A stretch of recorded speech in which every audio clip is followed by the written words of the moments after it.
Since for নিয়ে আমরা অনেক সময় বিড়ম্বনায় পড়ি যে কোথায় সিন্স হবে, কোথায় ফর হবে এবং সিন্স ফর থাকলে কখন কোন টেন্স হবে, এইটা নিয়ে আজকে আমরা আলোচনা করব। ক্লাসটি শেষ পর্যন্ত দেখলে আশা করি সিন্স আর ফরের কোনো প্রবলেম হবে না। যেমন আমাদের এখানে আমরা কয়েকটা কোশ্চেন রেখেছি, যে কোশ্চেনগুলো আমাদের পূবালী ব্যাংক এবং ঢাকা ইউনিভার্সিটিতে এসেছিল। তো আমরা দেখি যে আসলে সিন্স ফরের ব্যবহারটা কি। আমরা একটু মনোযোগ দিয়ে দেখি। আমাদের যদি কোনো বাক্যে সিন্স এবং ফর কি হিসাবে থাকে? প্রিপোজিশন হিসাবে থাকে। একটা কথা মাথায় রাখতে হবে, যে কোনো প্রিপোজিশন কনজাংশন হতে পারে, যে কোনো কনজাংশন প্রিপোজিশন হতে পারে।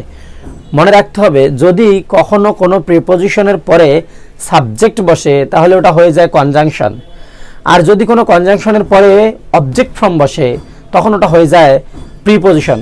দ্যাট মিন্স কোনো কনজাংশন তখনই কনজাংশন হবে যখন এর আগেও ফাইনিট ভার্ব থাকবে, পরেও ফাইনিট ভার্ব থাকবে। কিন্তু যখন কোনো কনজাংশনের আগে ফাইনিট ভার্ব থাকবে, পরে থাকবে না, সেটা হয়ে যাবে প্রিপোজিশন। আবার কোনো প্রিপোজিশনের আগেও যদি ভার্ব থাকে, পরেও যদি ভার্ব থাকে, তাহলে সেটা হয়ে যায় কনজাংশন। কিন্তু প্রিপোজিশন কখন হবে? যখন এটা নাউন বা প্রোনাউনের পূর্বে বসবে। দ্যাট মিন্স নাউন বা প্রোনাউনের অবজেক্ট ফর্মের পূর্বে বসবে। এটা নিয়ে আমি বিস্তারিত একটা কথা বলবো অন্য ভিডিওতে। আজকে আমরা একটু দেখি যে সিন্স ফর যদি কোনো বাক্যে প্রিপোজিশন হিসেবে থাকে, কথাটা বুঝতে হবে প্রিপোজিশন হিসেবে থাকে। যেমন সিন্স ফর যদি কোনো বাক্যে কি হিসেবে থাকে? প্রিপোজিশন হিসেবে থাকে, তাহলে ওই বাক্যটা আমাদের কোন টেন্স হয়? প্রেজেন্ট পারফেক্ট কন্টিনিউয়াস টেন্স হয়। যেমন আমি যদি একটা বাক্য লিখি, আই ড্যাশ ব্র্যাকেট হচ্ছে লিভ, হ্যাঁ, ইন রংপুর, ঠিক আছে, ফর মেনি ইয়ার্স। একটু মনোযোগ দিয়ে দেখি, আমাদের এই বাক্যটাতে কিন্তু ফর আছে। কি আছে? ফর। আমি বলছিলাম যে যদি কোনো বাক্যে সিন্স এবং ফর প্রিপোজিশন হিসেবে থাকে তাহলে ওই বাক্যটা প্রেজেন্ট পারফেক্ট কন্টিনিউয়াস টেন্স হয়। এখন কথা হচ্ছে, আমি কিভাবে বুঝবো যে ভাই ওই বাক্যটাতে সিন্স এবং ফর প্রিপোজিশন হিসেবে আছে? খুবই ইজি। দেখো, এই বাক্যটাতে সিন্স এবং ফর আছে। হ্যাঁ ভাই আছে। এই যে সিন্স এবং ফর, এরপরে কি দেখো তো কোনো ভার্ব আছে? না, নেই। সুতরাং এই বাক্যে ফরটা প্রিপোজিশন হিসেবে আছে। আর ফর যদি কোনো বাক্যে প্রিপোজিশন হিসেবে থাকে, সিন্স যদি কোনো বাক্যে প্রিপোজিশন হিসেবে থাকে, সাধারণত এই বাক্যটা প্রেজেন্ট পারফেক্ট কন্টিনিউয়াস টেন্স হয়। যেমন এই বাক্যটা আমরা তাহলে এখন প্রেজেন্ট পারফেক্ট কন্টিনিউয়াস টেন্সে করব কি? আই হ্যাভ বিন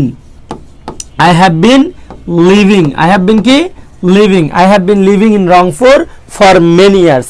আমি যদি আরো কথাটা একটু বিস্তারিত বলি, অর্থাৎ বাংলা থেকে ইংলিশ করার জন্য, অর্থাৎ ফ্রি হ্যান্ড রাইটিং এর জন্য যদি বলি, যেমন এখানে বাক্যটার অর্থ কি দাঁড়াচ্ছে দেখো, I have been living in Rangpur for many years, মানে অনেক বছর থেকে আমি রংপুরে বাস করতেছি।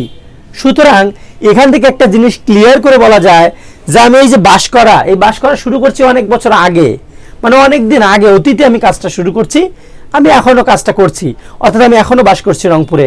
সুতরাং কোনো কাজ যদি অনেক দিন, মানে অনেক আগে, অতীতে শুরু হয়ে থাকে এবং এটা এখনো চলমান আছে, তাহলে ওই টেন্সটা সবসময় প্রেজেন্ট পারফেক্ট কন্টিনিউয়াস টেন্স হবে। যেমন আমি যদি তোমাদের এখন বলি যে আমি 10 মিনিট ধরে ইংরেজি শেখাচ্ছি, তাহলে কয় মিনিট ধরে? 10 মিনিট, মানে আমি কাজটা শুরু করছি 10 মিনিট আগে, এখনো চলছে, তার মানে এটা প্রেজেন্ট পারফেক্ট কন্টিনিউয়াস টেন্স হবে। আমি যদি বলি সকাল থেকে বৃষ্টি হচ্ছে, তাহলে বৃষ্টিটা শুরু হয়েছে সকালবেলা, শেষ হয়নি, এখনো চলছে, তাহলে এটা প্রেজেন্ট পারফেক্ট কন্টিনিউয়াস টেন্স হবে। আমি যদি বলি আমি ছোটবেলা থেকে ইংরেজি শিখছি, দ্যাট মিন্স আমি কাজটা শুরু করেছি ছোটবেলায়, এখনো চলছে, সুতরাং এখানে হবে প্রেজেন্ট পারফেক্ট কন্টিনিউয়াস টেন্স এবং এটা যুক্ত থাকে কি দ্বারা? সিন্স ফর দ্বারা, এবং এর অর্থ হয় হতে থেকে চেয়ে। দেখো এখানে ভাই আমরা কিভাবে বুঝবো যে কোথায় সিন্স হবে, কোথায় ফর হবে? যেমন এখানে বলছে মেনি ইয়ার্স বলছে কত বছর, এটাকে নির্দিষ্ট করে বলছে নাকি অনির্দিষ্ট করে? হ্যাঁ, মেনি ইয়ার্স বলতে কত বছর আমি বলতে পারতেছি না, সুতরাং এটা অনির্দিষ্ট, আর অনির্দিষ্ট হলে হয় কি? ফর, আর নির্দিষ্ট হলে কি হয়? সিন্স। সুতরাং আশা করি বুঝতে পারছো যে I have been living in Rangpur for many years. এরকম আর আমরা কয়েকটা কোশ্চেন যদি সলভ করি একটু, তাহলে আমরা দেখতে পারবো এখানে কয়েকটা কোশ্চেন আছে, আমরা একটু দেখে নেই। যেমন 1 নম্বর কোশ্চেনটা হচ্ছে আমাদের উই ড্যাশ ইংলিশ সিন্স। এটা হতো ভাইয়া বাক্যে সিন্স আছে না নাই? হ্যাঁ আছে। এরপরে কি কোনো ভার্ব আছে? না। তার মানে এই সিন্সটা এই বাক্যে কি হিসেবে আছে বলো দেখি?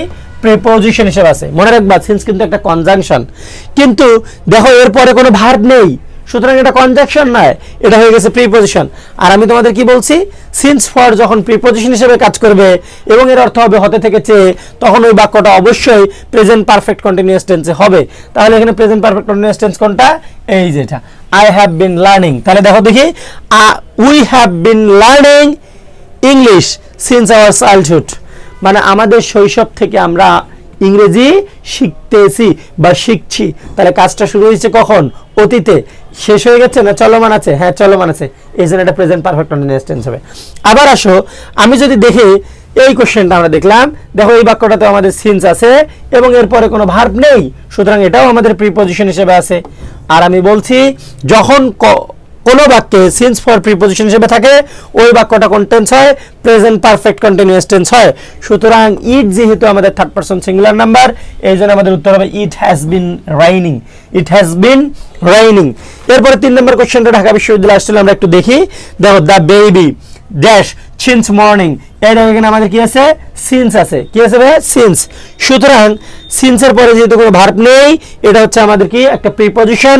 আর সিন্স যখন প্রিপজিশন হয় তখন ওই বাক্যটা প্রেজেন্ট পারফেক্ট কন্টিনিউয়াস টেন্স হয় সাধারণত। সুতরাং এখানে the baby third person singular number, এই জন্য হবে has been crying, has been crying. আশা করি বুঝতে পারছো। এই যে এরপরে আমি আবার আরেকটা স্টেপ দিব, যে স্টেপটা মোস্ট ইম্পর্টেন্ট, তোমাকে জানতেই হবে।